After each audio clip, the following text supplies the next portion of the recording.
அமரர் கல்கி அவர்களின் சிவகாமியின் சபதம் 2ஆம் பாகம் காஞ்சியின் முற்றுகை. எல்லோருக்கும் வணக்கம். 2ஆம் பாகத்தின் 26வது அத்தியாயம் இருளில் ஒரு குரல். கடந்த பதிவில் நாகநந்தி அடிகளை பின்தொடர்ந்த குண்டோதரன் திருப்பார்கடலை சென்றடைஞ்சதை பார்த்தோம். இப்போ இருளில் ஒரு குரலை வாசிக்கலாம் வாங்க. கனநேரம் ஜொலித்து உலகை ஜோதி வெள்ளத்தில் மூழ்குவித்த மின்னலின் ஒளியிலே புத்த பிஷு ஏரிக்கரையில் நின்று கைகளை தூக்கி பேய் சிரிப்பு சிரித்த காட்சியை கண்டதும் சற்று நேரம் குண்டோதரன் பீதியினால் கைகால்களை அசைக்க முடியாதவனாய் மரத்தோடு மரமாக நின்றான். பிறகு மனத்தை திடப்படுத்தி கொண்டு சேற்றில் தட்டு தடுமாறி கரைமேல் நடந்தான். கரையை பிளந்து கொண்டு தண்ணீர் ஓடிய இடத்தை நோக்கி உத்தேசமாக அவன் நடந்தபோது மறுபடியும் கண்ணை பறிக்கும் மின்னல் ஒன்று மின்னியது. அதன் ஒளியில் வெட்டப்பட்டிருந்த கால்வாய் முன்னால் பார்த்ததை காட்டிலும் அகன்றிருப்பதையும் தண்ணீர் முன்னைவிட வேகமாய் கரையை பிளந்து கொண்டு போவதையும் பார்த்தான். புத்த பிஷு நின்ற இடத்தில் அவரை காணவில்லை.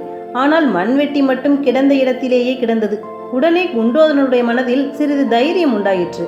கால்வாயை ஒரே தாண்டாக தாண்டி அப்பால் குதித்தான். அக்கரையில் கிடந்த மண்வெட்டியை கையினால் தடவி எடுத்துக்கொண்டு அவசரமாக மண்ணை சரித்து வாய்க்காலில் தள்ளத் தொடங்கினான். அப்படி தள்ளி கொண்டிருக்கும் போதே, ஆஹா, இது வீண் பிரயத்தனம் போலிருக்கிறதே என்ற எண்ணம் அவன் மனதில் தோன்றியது. அதே சமயத்தில் அவன் கழுத்தண்டை ஏதோ ஸ்பரிச உணர்ச்சி ஏற்படவே மண்வெட்டியை கீழே போட்டுவிட்டு நிமிர்ந்தான். அவன் எதிரே கும்மிருட்டில் ஆஜானுபாகுவான ஒரு கரிய உருவம் நின்றது. அது புத்த பிஷுவின் உருவந்தான் என்பதையும் அவர் தமது இரும்பு கைகளால் தன்னுடைய கழுத்தை பிடித்து நெரிக்க முயல்கிறார் என்பதையும் ஒரு கணத்தில் தெரிந்து கொண்டான். குண்டோதரனுடைய வஜ்ர கைகள் புத்த பிஷுவின் கை மணிக்கட்டுகளை பிடித்து கொண்டன. மறுகணத்தில் குண்டோதரனுடைய தலைக்கு மேலே நாகநந்தி பிஷுவின் பேய்ச்சிரிப்பு மீண்டும் ஒலித்தது. இடையிடையே வானத்தை கிழித்து கொண்டு தோன்றிய மின்னல் வெளிச்சத்தினால் இன்னும் கன்னம் கரியதாக தோன்றிய கார் இருளில் விளிம்பு வரை தண்ணீர் ததும்பி அலைமோதி கொண்டிருந்த ஏரிக்கரையில் கணத்துக்கு கணம் அகன்று வந்த உடைப்புக்கு அருகில் குள்ள உருவமுடைய குண்டோதரனுக்கும் நெடிதுயர்ந்து நின்ற புத்த பிஷுவுக்கும் இடையே பிடிவாதமான மல்யுத்தம் ஆரம்பமாயிற்று. அந்த விசித்திரமான துவந்த யுத்தம் கால் நாழிகை நேரம் நடந்திருக்கலாம். அப்போது கரையில் மோதிய ஏரி அலைகளின் ஓ என்ற சத்தம், கரையை பிளந்து கொண்டு அப்பால் விழுந்த பிரவாகத்தின் ஹோ என்ற சத்தம், வரவர வலுத்து கொண்டிருந்த சோ என்ற மழைச்சத்தம், விர் என்று அடித்த புயற்காற்றில் மரங்கள் பிசாசுகளைப் போல் ஆடிய மர்மச்சத்தம் ஆகிய இந்த நானாவித பேரொலிகளையும் அடக்கி கொண்டு குண்டோதரா குண்டோதரா என்ற கம்பீரமான குரல் கேட்டது. துவந்த யுத்தம் செய்த இருவரும் ஒரு கணம் ஸ்தம்பித்து நின்றார்கள். ஆனால் அவர்களுடைய கைப்பிடி மட்டும் நழுவவில்லை. அது யாருடைய குரல் என்று குண்டோதரன் சிந்தித்தான். அசோகபுரத்திலிருந்து வரும்போது தனக்கு பின்னாலும் குதிரையடி சத்தம் கேட்டது அவனுக்கு நினைவு வந்தது. குண்டோதரா, சண்டையை நிறுத்து, உடைப்பை அடைக்க முயலாதே, வீண் வேலை, ஓடிப்போய் ஆயனரையும் சிவகாமியையும் காப்பாற்று, நான் சொல்வது காதில் விழுகிறதா? அந்த குரல் தன் எஜமானருக்கும் எஜமானரின் குரல் என்று குண்டோதரன் அறிந்து கொண்டான். விழுந்தது பிரபு, ஆக்ஞை என்று கூவினான். குண்டோதரன் மறுகுரல் கொடுத்தானோ இல்லையோ, இன்னொரு பெரிய மின்னல் 1000 சூரியன் ஒளியை ஒத்து கண்களை குருடாக்கிய மின்னல் மின்னியது. அடுத்தாற்போல் ஒரு பேரிடி இடிக்கப் போகிறதென்பதை குண்டோதரன் உணர்ந்தான். இடிமுழக்கம் கேட்ட நாகம் போல் என்னும் பழமொழி போல் அச்சமயம் அவனுக்கு ஞாபகம் வந்தது. பிஷுவின் மணிக்கட்டுகளை அவன் இன்னும் கெட்டியாக பிடித்து கொண்டான். அவன் எதிர்பார்த்தது போலவே இடி இடித்தது. அண்ட பகிரண்டங்கள் எல்லாம் இடித்து தடதடவென்று தலையிலே விழுவது போல் இடித்தது. இடி இடித்து நின்றதும் குண்டோதரனுடைய காதில் அதற்கு முன்னால் கேட்டுக்கொண்டிருந்த அலைச்சத்தம், மழைச்சத்தம் எல்லாம் ஓய்ந்து நொய் என்ற சத்தம் மட்டும் ஒலித்து கொண்டிருந்தது.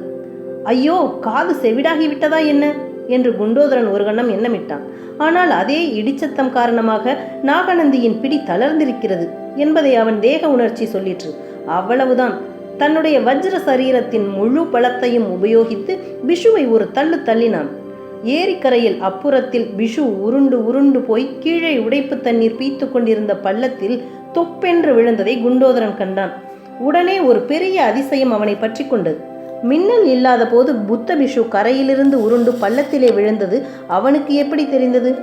ஆஹா, இது என்ன வெளிச்சம்? குண்டோதரன் சுற்றுமுற்றும் பார்த்தான். சற்று தூரத்தில் ஒரு பனைமரம் உச்சியில் பற்றி எறிவதை கண்டான். அந்த மரத்தின் மேல் இடி விழுந்து தீப்பிடித்து கொண்டிருக்கிறது. வெளிச்சத்திற்கு காரணம் அதுதான். பற்றி எறிந்த பனைமரத்தின் வெளிச்சத்தில் குண்டோதரன் இன்னும் சில காட்சிகளை கண்டான். அந்த பனைமரத்தை தாண்டி ஒரு குதிரை அதிவேகமாய் போய்கொண்டிருந்தது. அந்த குதிரை மேலிருந்தவர் தான் சற்று முன்னால் தனக்கு குரல் கொடுத்தவர் என்பதை உணர்ந்தான். ஏரியின் ஓரமாக இன்னொரு மரத்தில் நாகநந்தி பிஷு வந்த குதிரை கட்டப்பட்டிருப்பதையும் கண்டான். அதற்கு மேல் வேறொன்றையும் பார்க்க குண்டோதரன் விரும்பவில்லை. அந்த குதிரை இருந்த இடத்தை நோக்கி பாய்ந்து சென்றான். நடுவில் கால் சறுக்கி கீழே விழுந்ததை கூட அவன் பொருட்படுத்தவில்லை. மரத்திலிருந்து குதிரையை அவிழ்த்துவிட்டு அதன் மேல் குண்டோதரன் ஏறினானோ இல்லையோ, பனைமரத்து வெளிச்சமும் அணைந்து விட்டது. அதுவரையில் சிறு தூறலாக இருந்தது அப்போது பெருமழையாக மாறியது. எத்தனையோ பெருமழையை குண்டோதரன் பார்த்ததுண்டு. ஆனால் அன்றைய இரவு பெய்த மழை மாதிரி அவன் பார்த்ததே இல்லை. வானம் பொத்துக்கொண்டு அதற்கு மேலே தங்கியிருந்த தண்ணீர் தொடதொடவென்று கொட்டுவது போல் மழை கொட்டிற்று. ஆஹா, ஏரி உடைப்புக்கும் இந்த பெருமழைக்கும் பொருத்தம்தான். நல்ல நாள் பார்த்துதான் நாகநந்தி திருப்பார்கடலை வெட்டிவிட்டார் என்று குண்டோதரன் எண்ணிக்கொண்டான்.